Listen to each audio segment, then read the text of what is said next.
আশা ছিল বাগানে শশা ছিল,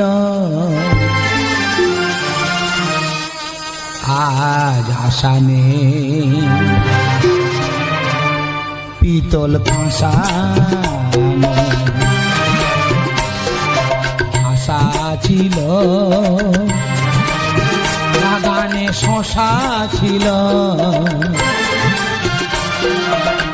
আজ আশা নেই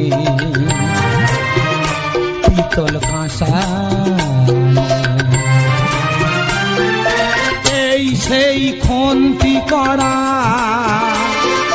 যার পাশে দাঁড়িয়ে সাঁটা স্যাঁট কুমড়োর ঘ্যাট মশলা দিত ছড়িয়ে। এই সেই খন্তি করা